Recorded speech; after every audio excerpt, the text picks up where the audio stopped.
No one worked harder for the success of the ticket in Minnesota than Hubert Humphrey, and no one championed the programs of President Kennedy with greater ardor and commitment and belief in the United States Senate than the whip of the United States Senate, Hubert Humphrey.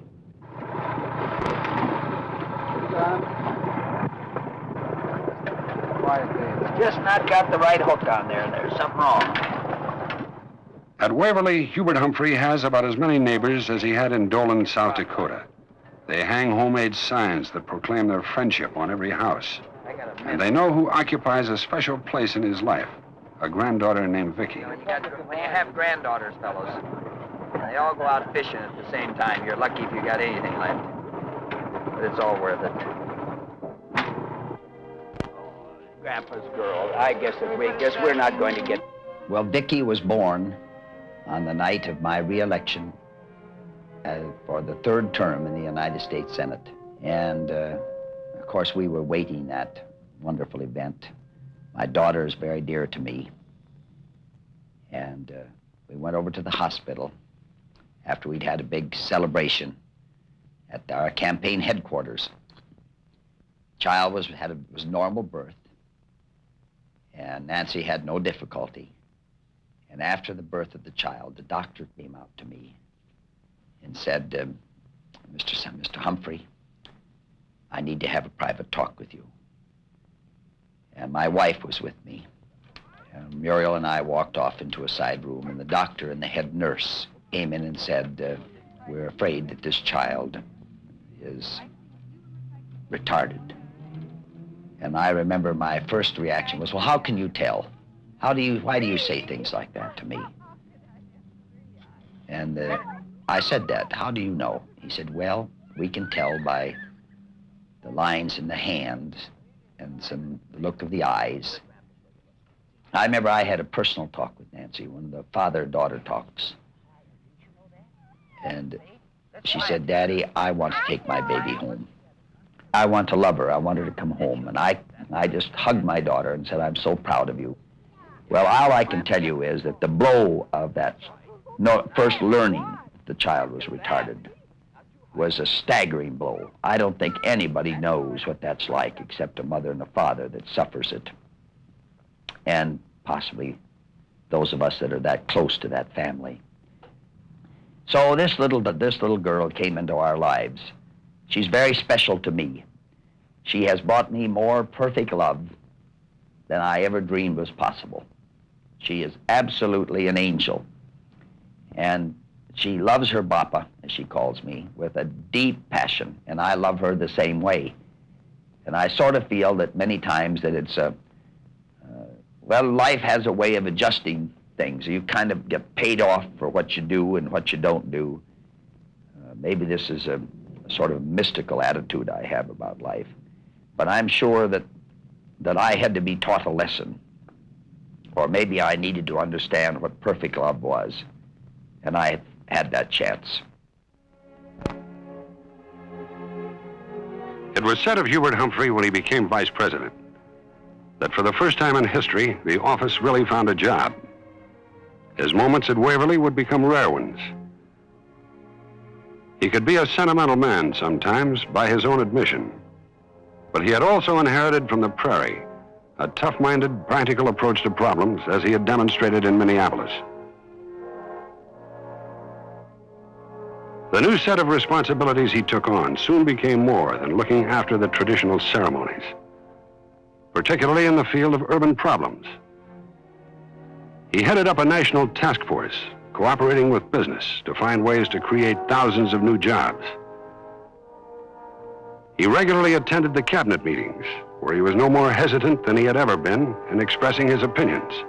But as other number two men who had preceded him, he could speak of the office with respectful irreverence. Who can forget those stirring names from our glorious past? Those storied vice presidents of yesteryears. Just let me now, of course, you all remember them, but let me just go over them once again. William Wheeler. Garrett Hobart. Daniel Tompkins, Thomas Hendricks, George Dallas, and Henry Wilson. You remember every one of them, I'm sure.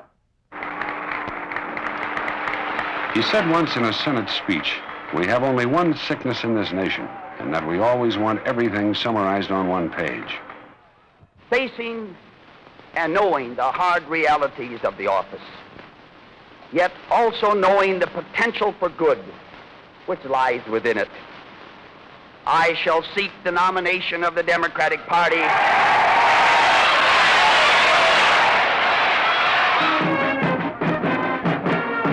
The list of legislation for which Hubert Humphrey provided leadership covered so many pages it was easy to forget. But in a difficult year, he would find that people began to remember.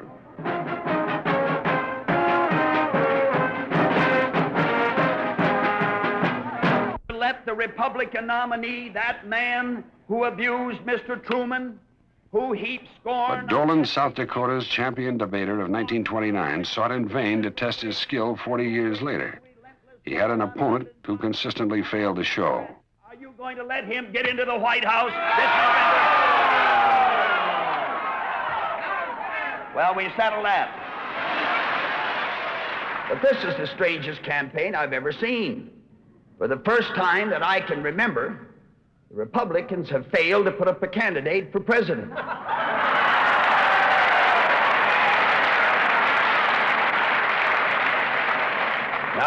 I know that the name of Richard Nixon will appear on the ballot this November.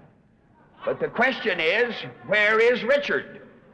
Has anyone heard him speak out clearly on a single major issue before the American people this year? Has anyone heard him take a clear stand on human rights, on education, on Medicare, on Vietnam? The presidential eagle has his wings up here like that. Strong, clear-eyed, beautifully feathered bird. And in the claws, one set of claws, are the olive branches, which represent the desire of this nation for peace. And the other set of claws is a group or a bunch of arrows, representing America's constant preparation for national defense and national security, our strength. And they're balanced off. That's the presidential seal. I've got to looking at it so much I began to like it. And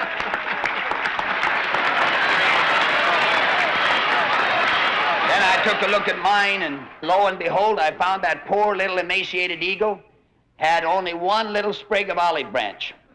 You let me have a handful, and believe me, you'll have peace. I want that quite now, so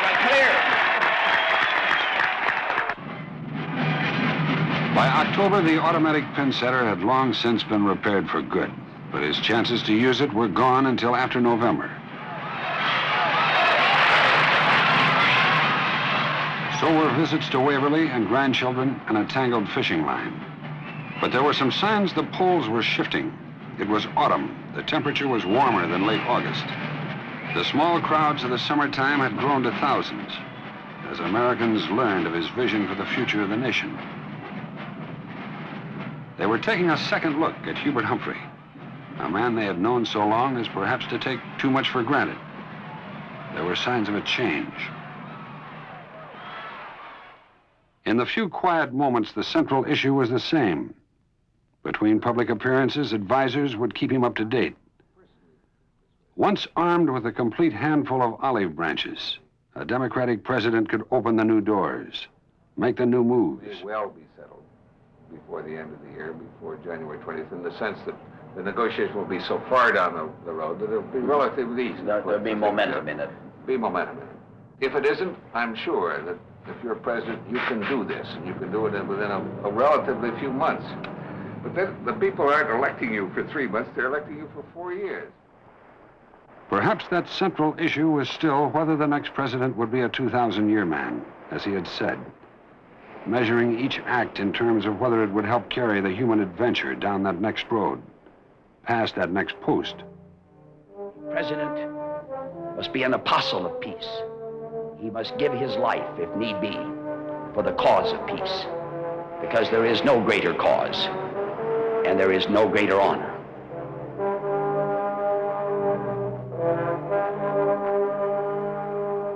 It is no secret to you that my life has been one that has been dedicated to the works of peace, the Peace Corps, the Nuclear Test Ban Treaty, Food for Peace, the Disarmament Agency, the Nuclear Non-Proliferation Treaty. These are the hallmarks of a career. Ladies and gentlemen, I put as the top item on my agenda, when I become your president on January the 20th, 1969, I put at the top of the list to find a way to end this war and to make this country once again united.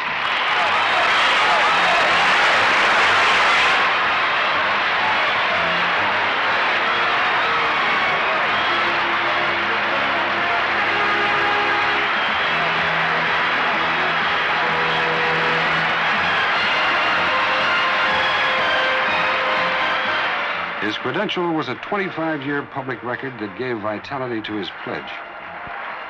A record that was a guarantee of the change the times demanded.